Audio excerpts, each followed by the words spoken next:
నిజంగా కనుక మీరు ఆ రోజు నేర్పించినట్లయితే నా పరిస్థితి ఏంటి వేళ చెప్పండి. ఉండేవాడినా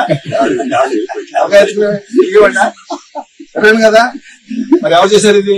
మీరు కాదు, కొంత చేశాడు. నా మంచి కోరి చేశాడు. నన్ను నా వ్యక్తిత్వాన్ని గుర్తించి దాన్ని నిలబెట్టడానికి భగవంతుడు నా వెనక నిలబడి ఇంకో చెప్తా.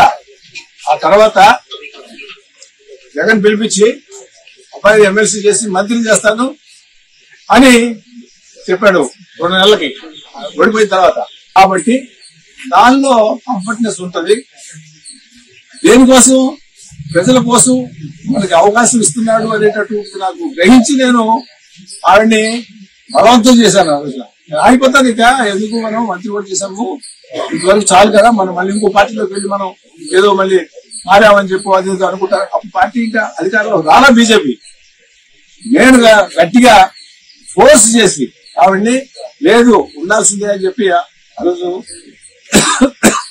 చేయడం జరిగింది. అలా ప్రస్థానం ఎక్కడికక్కడికి అది నెట్టుకుంటా వస్తుంది. ఇందాక మాట అన్నాడు, ఓట్లు వేయలేదు ఇక్కడ అని. నిజంగా కనుక మీరు ఆ రోజు నేర్పించినట్లయితే నా పరిస్థితి ఏంటి వేళ చెప్పండి. ఉండేవాడినా ఇవ్వండా చెప్పాను కదా. మరి ఎవరు చేశారు ఇది? మీరు కాదు, కొంత చేశాడు. నా మంచి కోరి చేశాడు.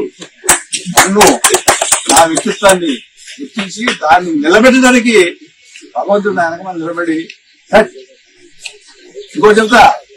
ఆ తర్వాత జగన్ పిలిపించి అబ్బాయి ఎమ్మెల్సీ చేసి మంత్రిని చేస్తాను అని చెప్పాడు 2 నెలలకి ఓడిపోయిన తర్వాత. కాబట్టి దానిలో కంఫర్ట్నెస్ ఉంటది. దేనికోసం? ప్రజల కోసం మనకి అవకాశం ఇస్తున్నాడు అనేటట్టు నాకు గ్రహించి నేను ఆవిడ్ని బలవంతం చేశాను. ఆ రోజున ఆగిపోతాను, ఇక ఎందుకు మనం మంత్రి కూడా చేశాము, ఇంతవరకు చాలు కదా, మనం మళ్ళీ ఇంకో పార్టీలోకి వెళ్ళి మనం ఏదో మళ్ళీ మారామని చెప్పు అది అనుకుంటారు. అప్పుడు పార్టీ ఇంకా అధికారంలో రాలా బీజేపీ. నేను గట్టిగా ఫోర్స్ చేసి ఆవిడ్ని లేదు ఉండాల్సిందే అని చెప్పి ఆ రోజు చేయడం జరిగింది. అలా ప్రస్థానం ఎక్కడికక్కడికి అది నెట్టుకుంటా వస్తుంది.